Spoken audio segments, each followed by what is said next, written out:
¿Sabes cómo es realmente la vida para aquellos que eliminan a Dios del panorama y dejan de pensar en su futuro? Un filósofo de la Universidad de Oxford, miembro del Parlamento británico y un escritor bien conocido en sus propias palabras, la vida era genial, con un pequeño problema.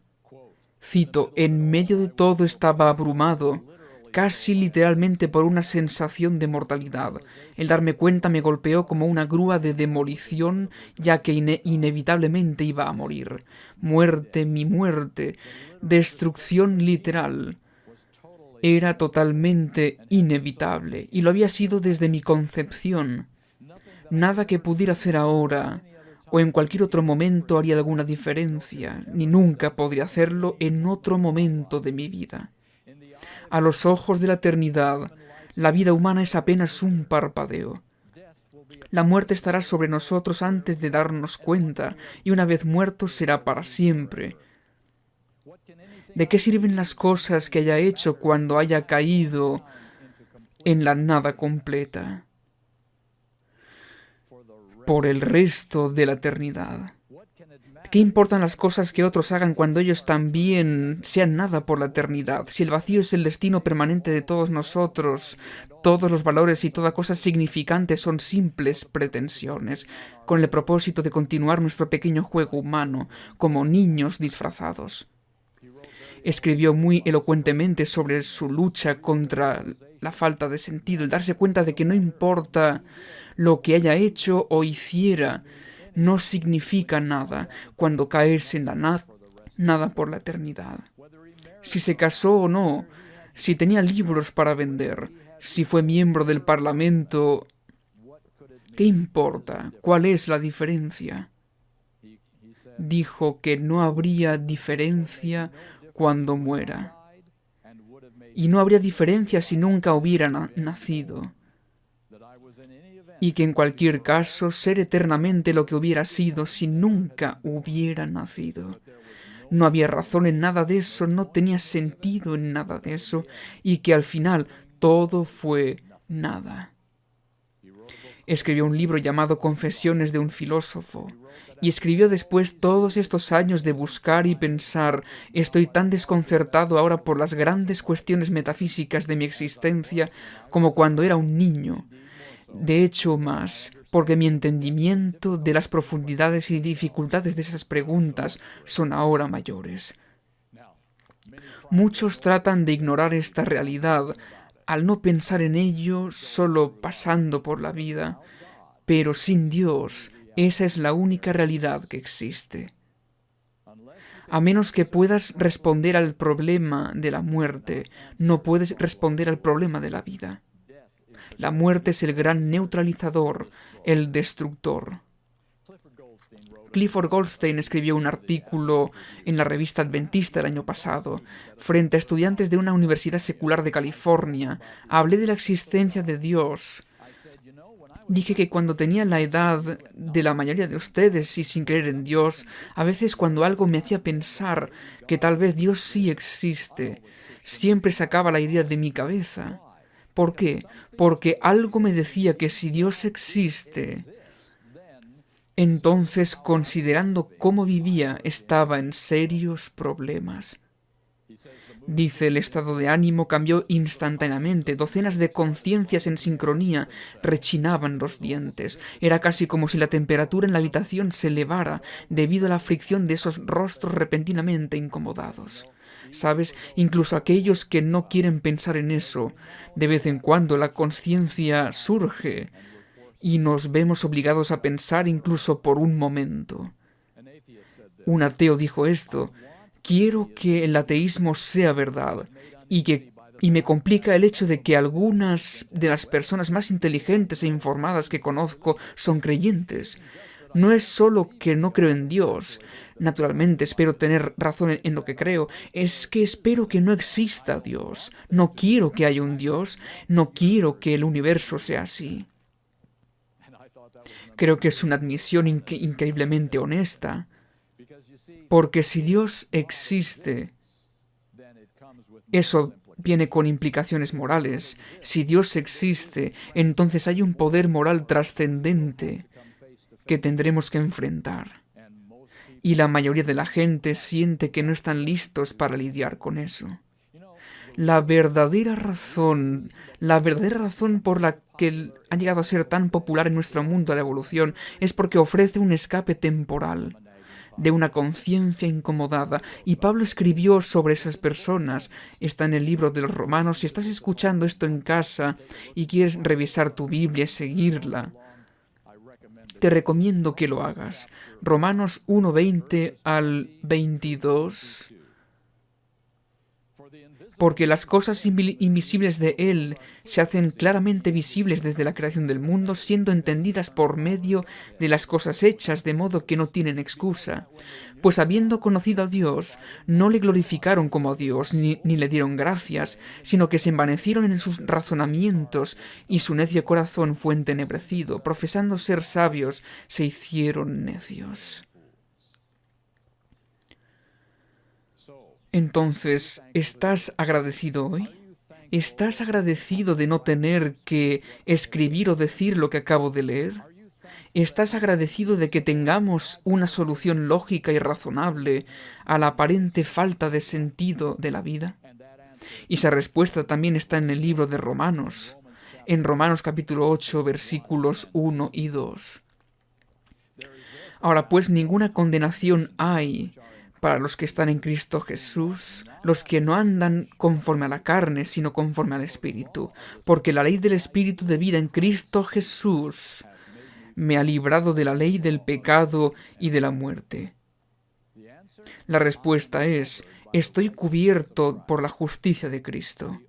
La única justicia que puede quitarme la culpa profundamente arraigada, porque sabemos lo que es tener culpa ardiendo dentro de nosotros, y esa culpa debería llevarnos a Él, debería llevarnos al pie de la cruz, y arrodillarse ante nuestro Salvador crucificado y reclamar su gracia es nuestra única esperanza. Así que esta noche quiero tomar un tiempo reflexionando sobre el único que nos da esperanza cuando las cosas parecen desesperadas, quien ofrece la salida o a la falta de sentido. Creo que solo podemos maravillarnos acerca de lo que sabemos sobre el Creador, el ser más exaltado en todo el universo. El mayor del universo se convirtió en lo más bajo de lo bajo y murió la muerte del pecador, para que ningún pecador tenga que morir esa muerte. El que es igual a Dios, el que es Dios, el que es el ser más alto y exaltado en toda la creación, se convierte en la cruz, en lo más bajo de lo bajo, y en maldición por nosotros, para que nunca tengamos que sufrir esa maldición. Veamos brevemente en Filipenses capítulo 2, que es uno de los pasajes más maravillosos de toda la Biblia, sobre nuestro Salvador Jesucristo. Filipenses capítulo 2, comenzando con el versículo 6. El cual, siendo en forma de Dios, no estimó el ser igual a Dios como cosa que aferrarse, sino que se despojó a sí mismo, tomando forma de siervo, hecho semejante a los hombres, y estando en la condición de hombre, se humilló a sí mismo, haciéndose obediente hasta la muerte y muerte de cruz. Y esa cruz no fue una muerte ordinaria, no fue una muerte de mártir, fue una experiencia totalmente diferente. Ellen White escribió esto en El deseado de todas las gentes, página 25. En Cristo llegamos a estar más íntimamente unidos a Dios que si nunca hubiésemos pecado.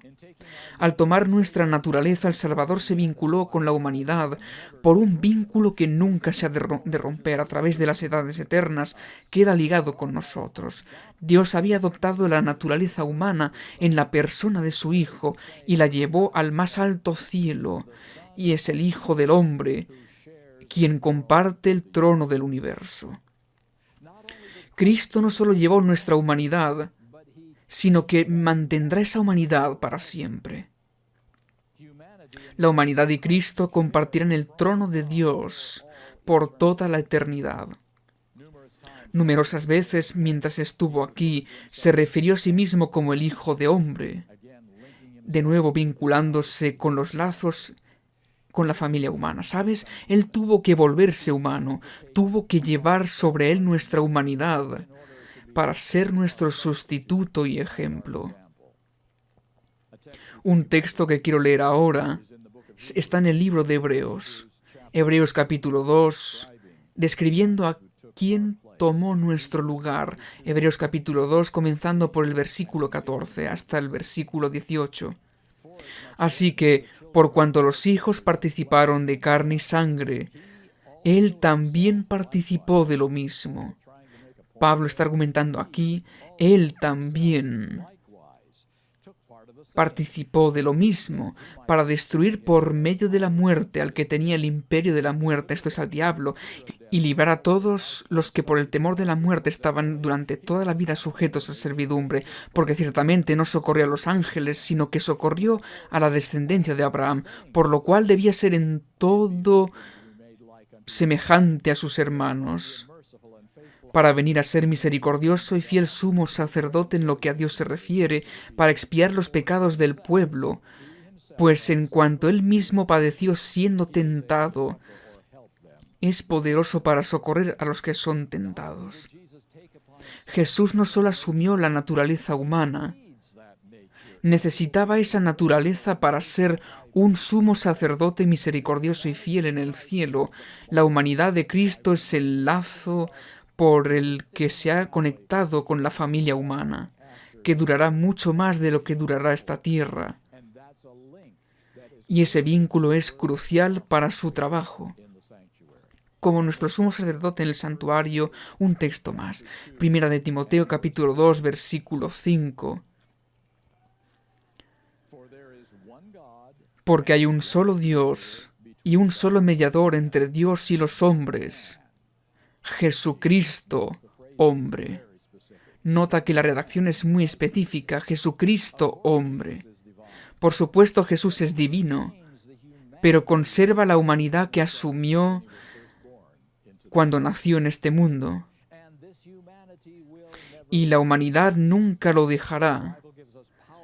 La Biblia nos da poderosas razones para creer que Jesús retendrá para siempre su naturaleza humana. La naturaleza que se llevó al cielo después que su trabajo en la tierra terminó, y estas palabras de Ellen White se vuelven aún más poderosas. Conflicto de los siglos, página 674, escribiendo sobre el fin del pecado. Solo queda un recuerdo. Nuestro Redentor llevará siempre las señales de su crucifixión. En su cabeza herida, en su costado, en sus manos y en sus pies se ven las únicas huellas de la obra cruel efectuada, y las marcas de su humillación son su mayor honor. A través de las edades eternas, las llagas del Calvario proclamarán su alabanza y declararán su poder. Vamos a tomarnos un poco de tiempo para mirar atrás a su encarnación y preguntarnos a qué es esta humanidad que Él tomó de nosotros. Luchamos con nuestras emociones, luchamos con el fracaso, luchamos con el desánimo y fuertes presiones hacia la naturaleza inferior, pero Jesús realmente entiende lo que yo paso día a día. ¿Cuánto se parece a mí realmente? Así que ahora vamos a revisar algunos textos bíblicos que son bastante interesantes sobre nuestro Salvador y su similitud con nosotros. El primero es Marcos capítulo 3 y los primeros 6 versículos.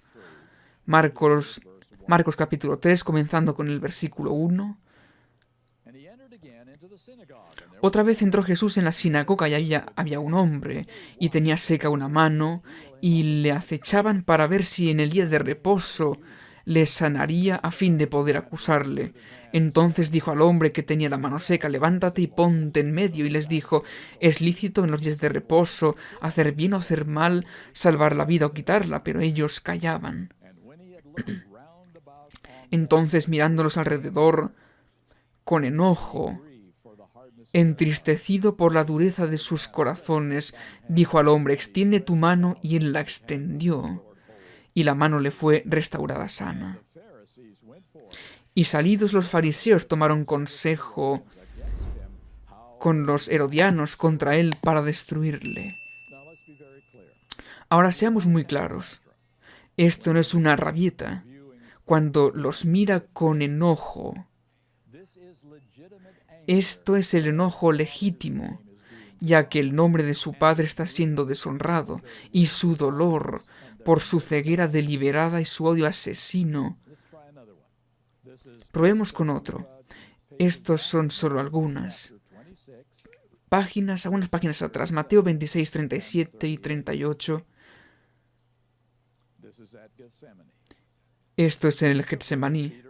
Y tomando a Pedro y a los dos hijos de Zebedeo, comenzó a entristecerse y a angustiarse en gran manera. Entonces Jesús les dijo: mi alma está muy triste hasta la muerte. Quedaos aquí y velad conmigo. Y encontré una declaración muy interesante en el Antiguo Espíritu de Profecía, tomo 3, página 94. Los discípulos le habían visto deprimido con frecuencia. Así que desanimarse por no ver las cosas que te gustaría ver desanimaba a Cristo. Entonces está Juan capítulo 13. Estamos preguntando cuánto se parecía a nosotros en su diario vivir. Juan 13, versículo 21. Habiendo dicho Jesús esto, se conmovió en espíritu y declaró y dijo: de cierto os digo, que uno de vosotros me va a entregar. Ahora, esa palabra de que estaba turbado en espíritu es la misma emoción que los discípulos sintieron al ver a Jesús caminando en el agua y no sabían quién era. Es la misma emoción que sintió Herodes cuando los magos preguntaron por un rey recién nacido. La palabra significa ansiedad o incertidumbre o miedo. Jesús no sabía lo que le deparaba el futuro, excepto cuando el Padre le revelaba partes.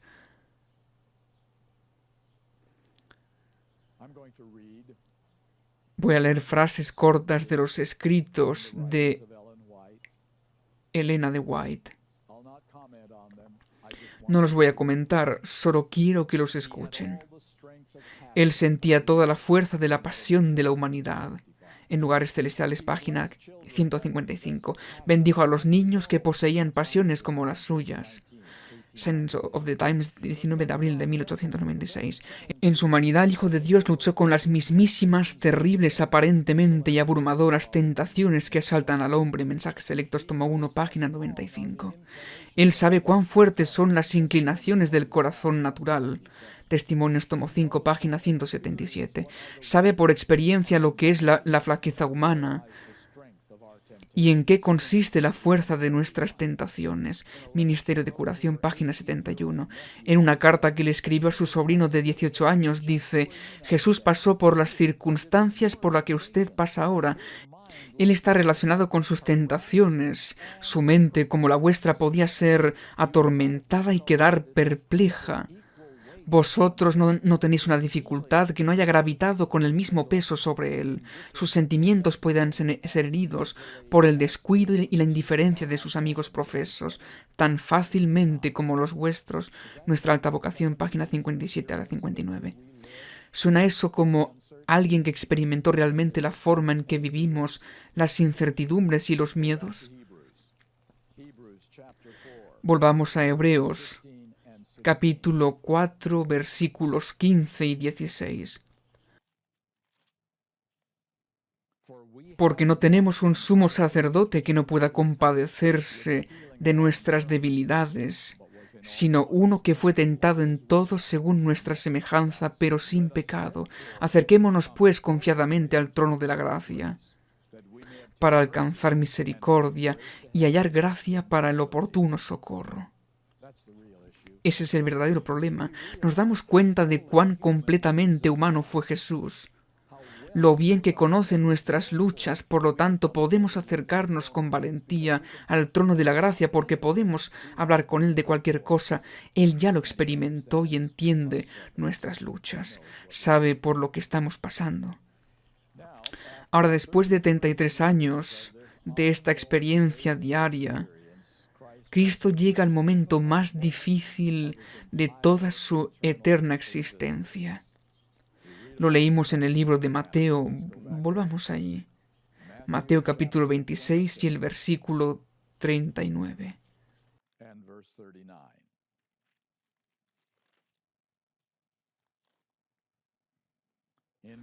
En el Getsemaní, yendo un poco adelante, se postró sobre su rostro orando y diciendo: Padre mío, si es posible, pase de mí esta copa, pero no sea como yo quiero, sino como tú.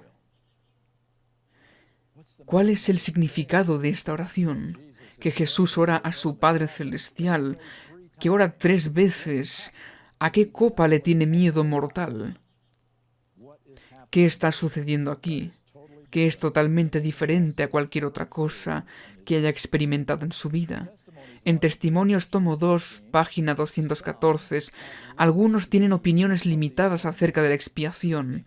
Piensan que Cristo sufrió tan solo una pequeña parte de la penalidad de la ley de Dios. Suponen que aunque el amado Hijo soportó la ira de Dios, advertía a través de sus dolorosos sufrimientos el amor y la aceptación del Padre, que los portales de la tumba se iluminaban delante de él con radiante esperanza y que tenía evidencias constantes de su gloria futura. Este es un gran error. El destino final de los perdidos, como todos sabemos, es la segunda muerte. ¿Y qué es la segunda muerte? No tiene nada que ver con arder. Hay algo mucho más aterrador. El horror de la segunda muerte es la chocante comprensión de que se dejará de existir. Su sufrimiento incluye pensamientos agonizantes e implacables de cómo sus pecados los han llevado hasta donde están, consumidos con sentimientos intolerables de desolación implacable, sabiendo que están perdidos para siempre y que no hay nada que se pueda hacer para detener su destrucción, nadie que pueda venir en su ayuda para detener el cumplimiento de la sentencia. Saben que van a morir solos y dejarán de existir para siempre. Este precio inimaginable fue el precio pagado por nuestra salvación, amigos y amigas. El párrafo más increíble que creo haber leído en el libro del deseado de todas las gentes está en la página 753. Mientras estaba en la cruz, el Salvador no podía ver a través de los portales de la tumba. La esperanza no le presentaba su salida del sepulcro como vencedor. Ni le hablaba de la aceptación de su sacrificio por el Padre.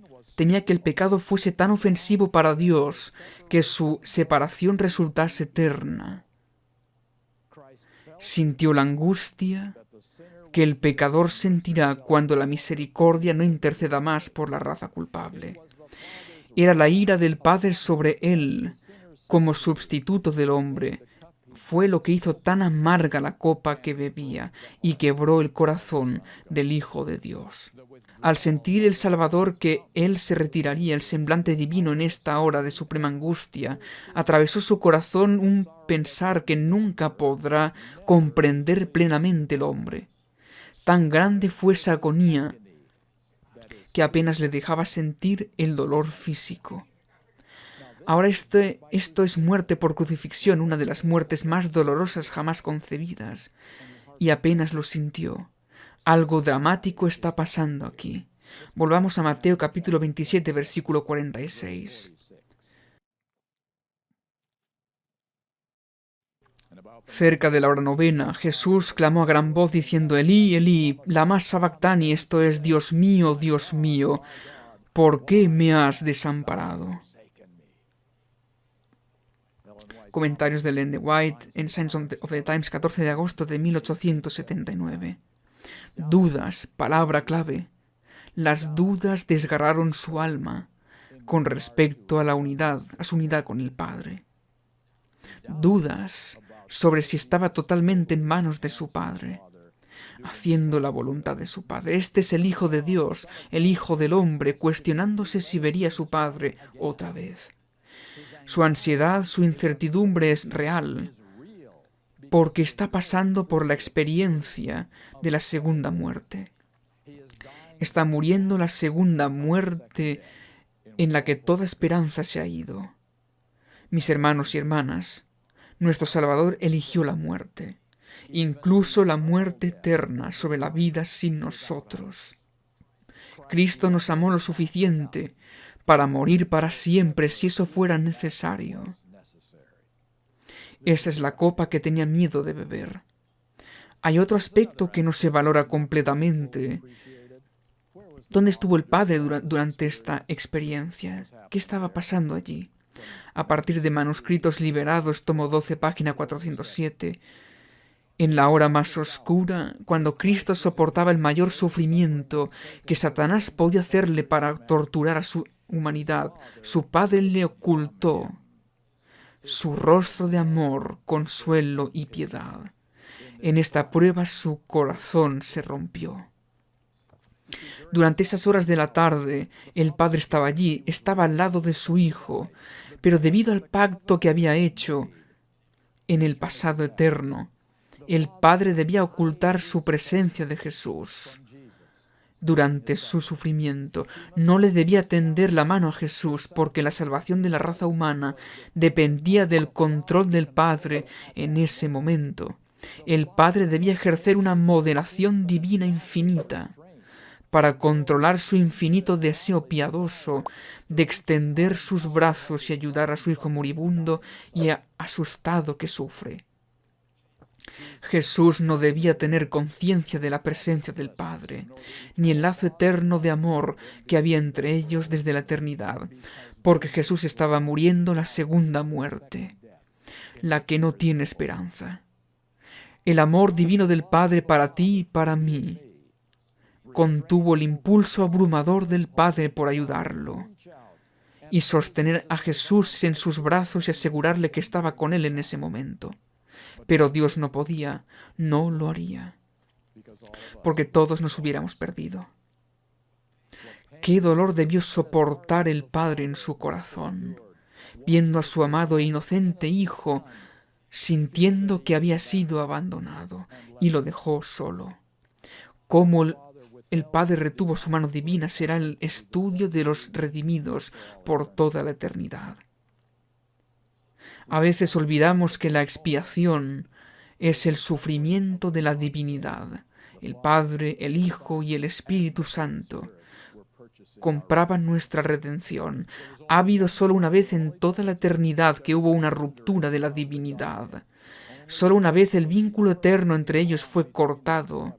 Solo una vez el trío eterno fue obligado a experimentar el abandono total y la separación, una separación que literalmente rompió el corazón del Hijo de Dios. En Manuscritos Liberados, página 93 de 1899, era necesario que las terribles tinieblas se cernieran sobre su alma a causa de la retirada del amor y el favor del Padre. Pues estaba en el lugar del pecador, y esta oscuridad la debe experimentar todo pecador. El corazón de Dios anhelaba con el mayor dolor cuando su Hijo, el que no tenía culpa, sufría el castigo del pecado. Esta separación de los poderes divinos no volverá a producirse en las edades eternas. Y recuerda, a lo largo de toda esta experiencia donde Jesús tuvo que tomar decisiones, no se salvó a sí mismo, incluso cuando temía perderse para siempre. Sabía que podía gritar «Basta, que la raza pecadora perezca» y cada ángel en el cielo vendría a su rescate. Recuerda que este es Dios, nuestro Creador. Nunca hubo un momento en el que Él no existiera. Pero si Jesús hubiera bajado de la cruz y se salvaba a sí mismo, la raza humana se habría perdido. Y por supuesto, mientras colgaba de la cruz, Satanás continuó tentándolo, lanzándole pensamientos desalentadores, tales como habrá muy pocos que aceptarán tu muerte. ¿Por qué molestarse? No vale la pena el sufrimiento, nadie le importa, estás desperdiciando tu vida y muerte por personas que ni siquiera se preocupan por ti en absoluto, son una raza ingrata de gente malvada, déjalos perecer, ríndete, baja de la cruz y sálvate a ti mismo.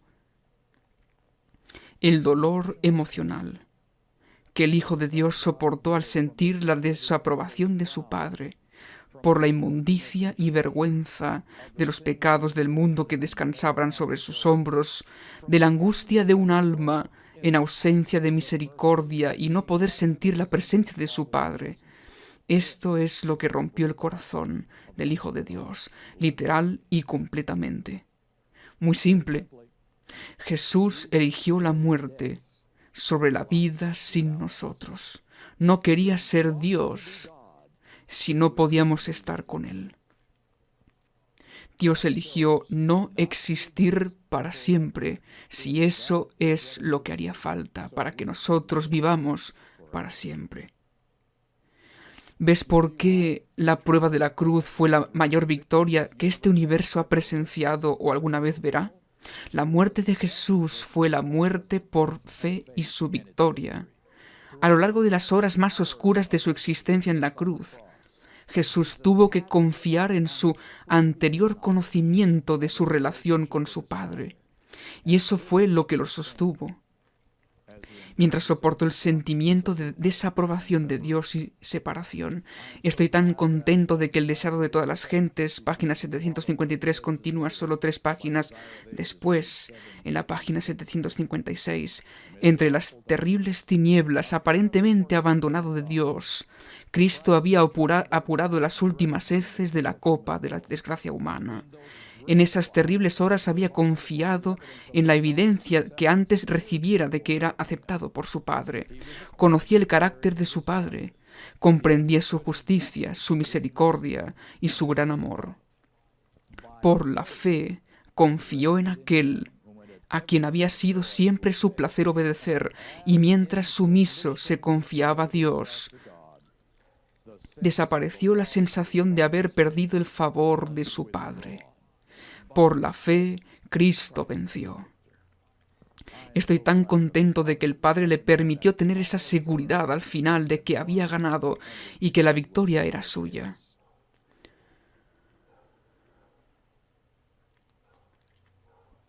Hay que considerar un aspecto más ahora mismo. Vamos al libro de Apocalipsis. ¿Cómo podemos traer esa experiencia en nuestro tiempo y darle sentido?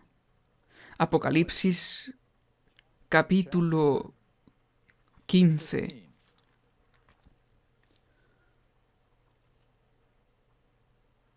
Versículo 2.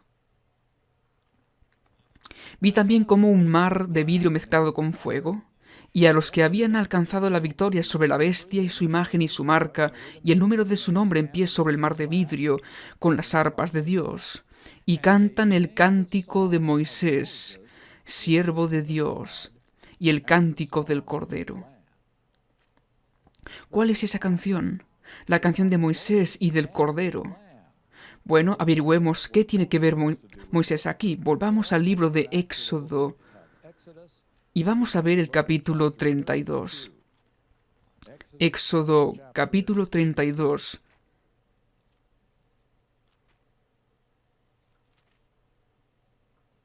Y el versículo 10.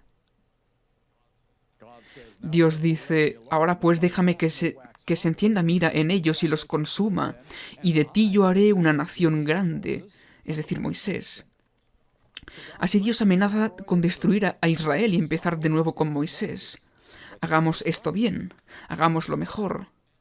Y Moisés le suplica a Dios para no darle a las naciones paganas oportunidad para ridiculizar al Dios que libera a su pueblo del cautiverio solo para cansarse de ellos y exterminarlos en el desierto.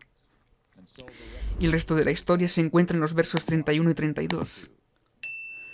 Entonces volvió Moisés a Jehová y dijo: te ruego, pues este pueblo ha cometido un gran pecado, porque se hicieron dioses de oro, y que perdones ahora su pecado. Y no se conforma con eso. Y si no, ráeme ahora de tu libro que has escrito. Moisés, lo creas o no, está pidiendo la muerte eterna si el carácter de Dios se desacredita y se arruina. Así que Moisés y Cristo comparten una cosa en común: la muerte eterna es preferible al fracaso del plan de redención de Dios.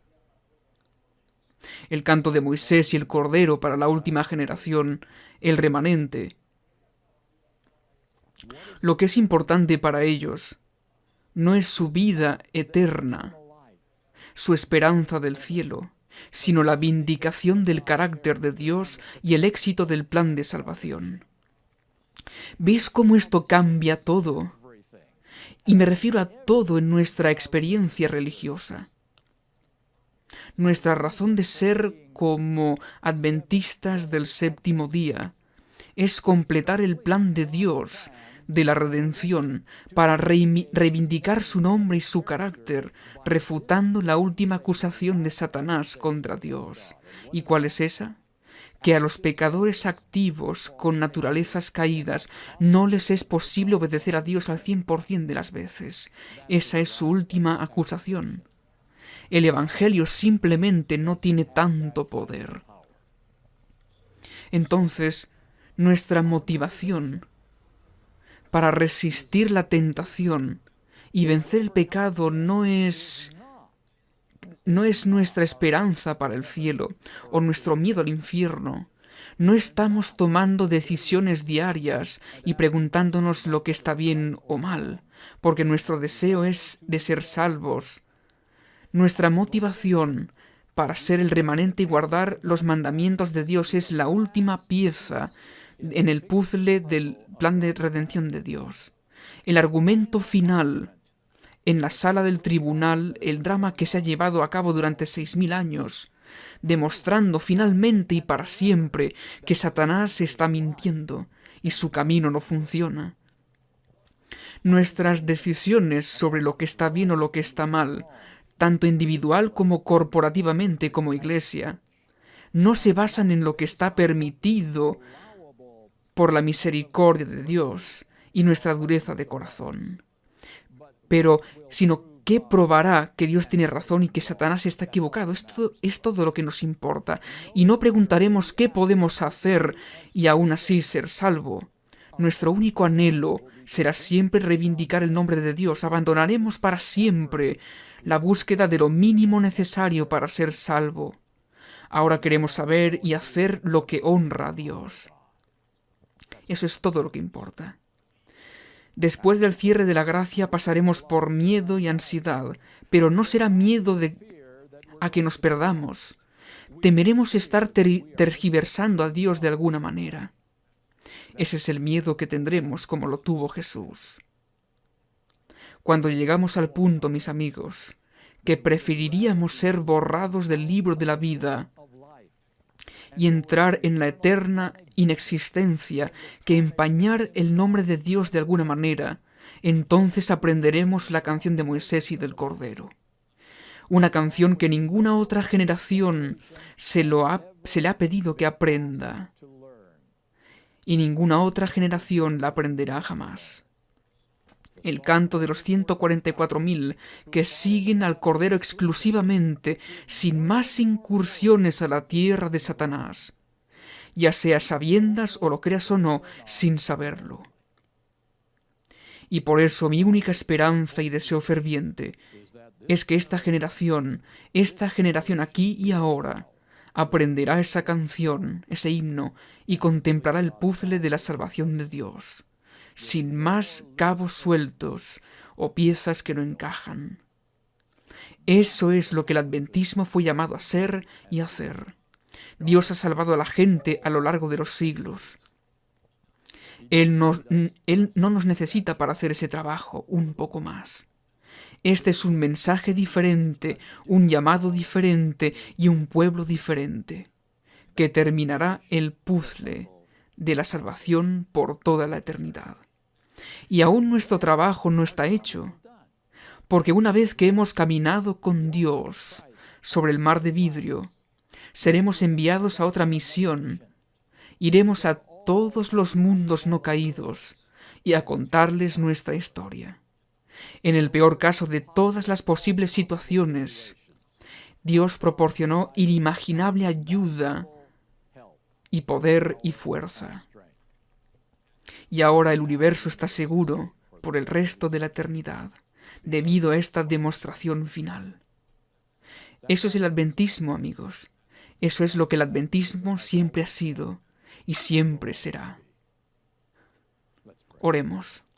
Padre Celestial, estamos tan agradecidos de que no tenemos que hablar las palabras del filósofo, que no encontró ningún propósito ni significado en nada de lo que hizo, pero gracias a la venida de Jesucristo a este mundo, y que murió la segunda muerte,